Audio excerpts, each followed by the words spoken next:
Dan bahkan kalau saya bercerita hari ini pun juga masih tergiang di hati saya. Kalau saya mengulangi lagi apa yang saya lakukan selama ini. Jadi itu saja dari saya. Salam, Tuhan memberkati. Intinya, jangan tinggalkan Tuhan untuk sesuatu, tetapi tinggalkan sesuatu untuk Tuhan.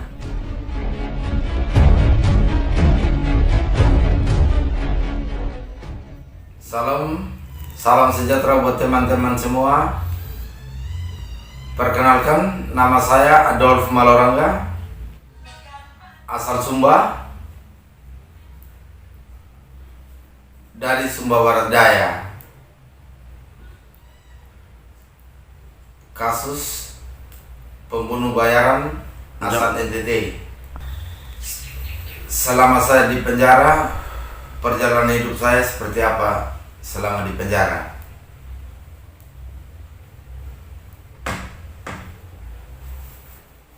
Ketika saya di penjara Kerobokan Bali,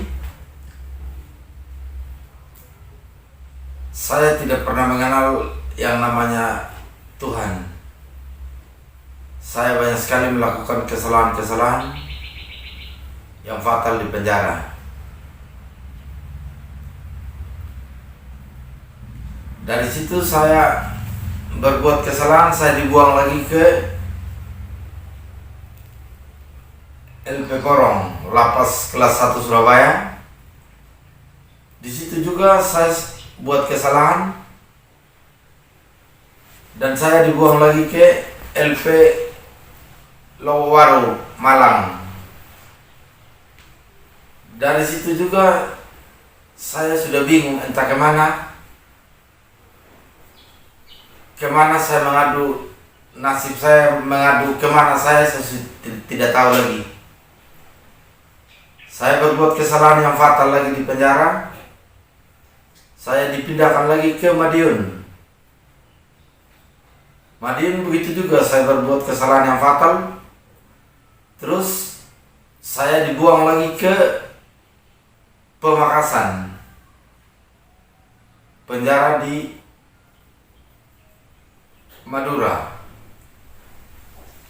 Dari situ saya tidak pernah tobat juga, selalu saya buat keonaran di dalam penjara. Dan saya dibuang lagi di Probolinggo. Di Probolinggo saya buat kesalahan lagi. Saya melawan petugas. Akhirnya saya dipindahkan lagi ke LP kelas 1 Surabaya, tempat saya dibuang pertama, karena di situ adalah LP terbesar urutan kedua se-Asia. Di situ saya mau berbuat apa bingung. Saya ditaruh di kamar kriminal khusus kasus kriminal. Setelah dari situ berkelahi terus, akhirnya saya dipindahkan ke blok lain. Setelah saya pindah ke blok lain, saya bertemu dengan pendeta GBI. Kasusnya kasus bondet. Di situ dia banyak nasihati saya, banyak motivasi saya dengan firman. Dari situ saya mulai sadar betul arti hidup saya sebenarnya. Saya mulai mengerti dari situ. Dari situ Bapak Pendeta itu kasih saya Alkitab. Saya bilang, tidak Bapak, saya bilang, kamu belajar satu ayat aja dulu setiap hari, dia bilang.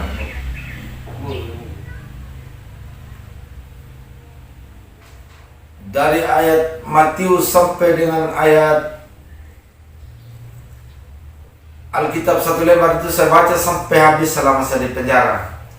Itu saya baca selama 2 bulan, selesai saya baca semua Alkitab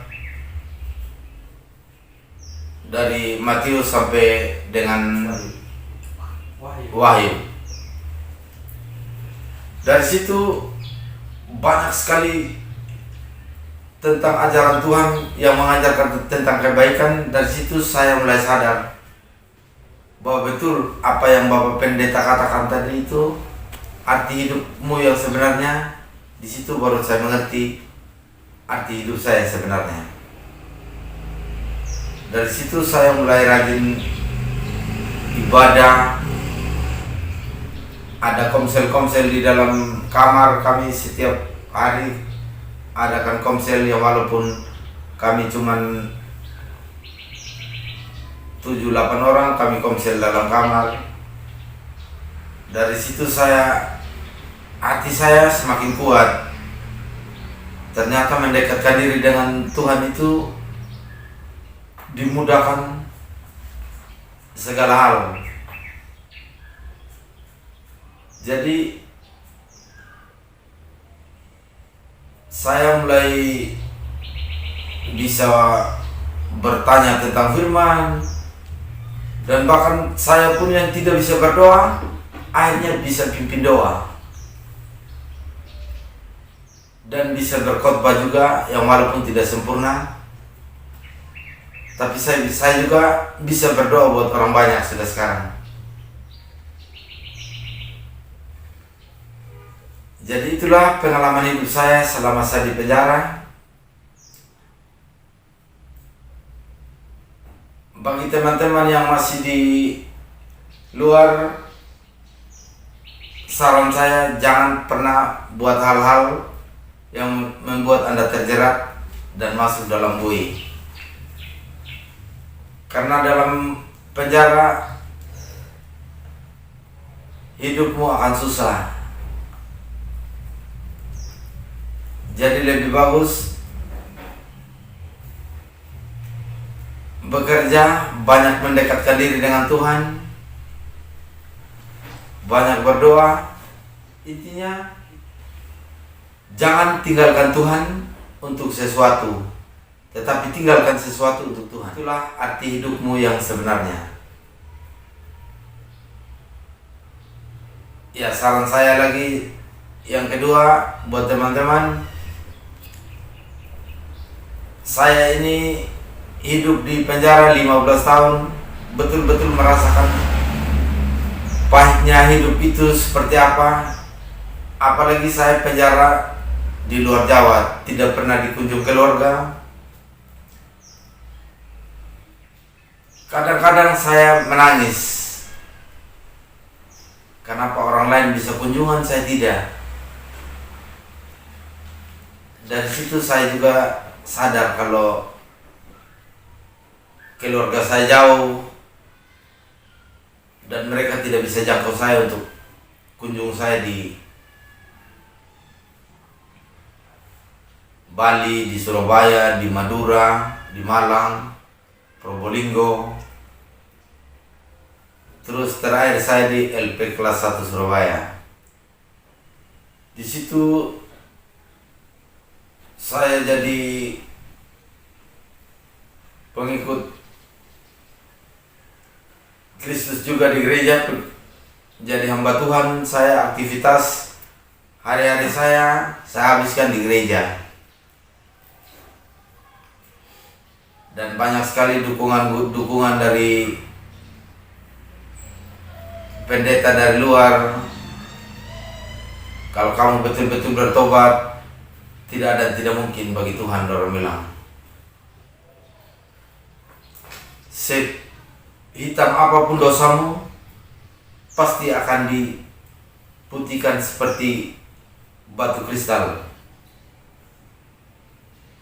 Itu yang saya pegang dalam hidup saya,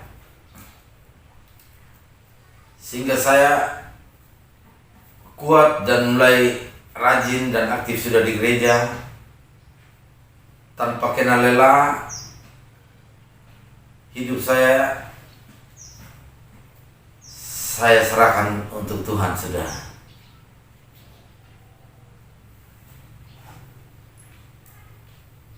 Banyak sekali kisah yang saya alami di penjara. Kalau saya ceritakan sekarang panjang sekali ceritanya. Saya ambil singkat-singkat saja yang terbaik dan motivasi buat teman-teman, supaya teman-teman jangan sampai sama seperti saya. Dan ada baiknya juga, kalau kita tidak berbuat jahat, kita tidak tahu siapa pengampun kita. Lewat kita berbuat jahat, dan kalau kita sudah jahat memang dari luar, kalau kita tidak berbuat jahat, kita tidak akan tahu siapa yang mengampuni kita. Dan saya tidak pernah menyesali dengan perbuatan saya, karena yang saya lakukan yang paling fatal itu melanggar perintah Tuhan. Jangan membunuh. Itu yang saya langgar. Dan banyak sekali, tapi saya tidak lihat persoalan saya yang saya membunuh. Saya lihat perbuatan saya yang sebelumnya dari yang saya lakukan, saya tidak pernah kena tangkap apa. Ketika saya ingat-ingat kembali, saya mulai mengerti, oh arti hidupnya saya sebenarnya betul. Saat memandang ke belakang,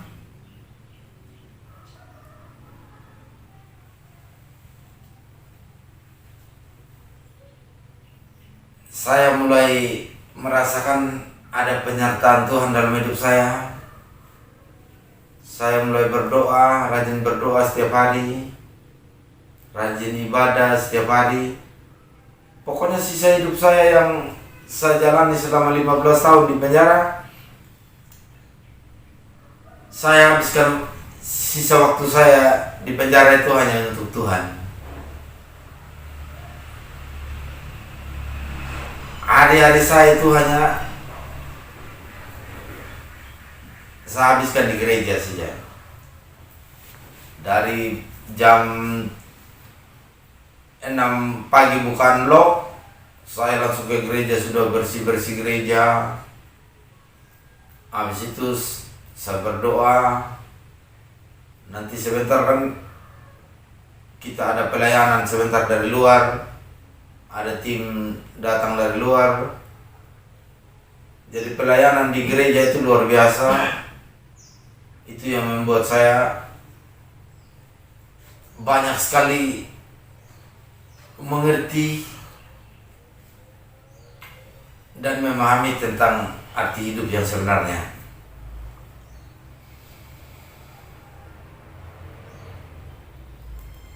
Sampai dengan kemarin saya bebas, saya tidak sampai tega juga. Saya malah waktu bebas saya merasa bersedih, menangis lagi. Ketika saya bebas, saya tinggalkan teman-teman saya yang di sana, seperjuangan saya, yang saling mendukung, saling motivasi selama ini.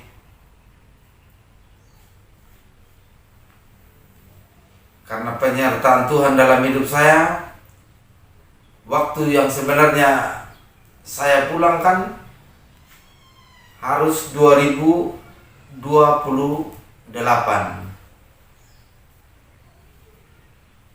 Karena berkat Tuhan, berkat penyertaan Tuhan dalam hidup saya, akhirnya saya pulang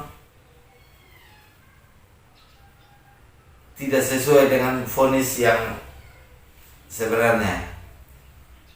Dari 15 tahun, saya jalani 7 tahun, tiba-tiba saya dapat panggilan pulang.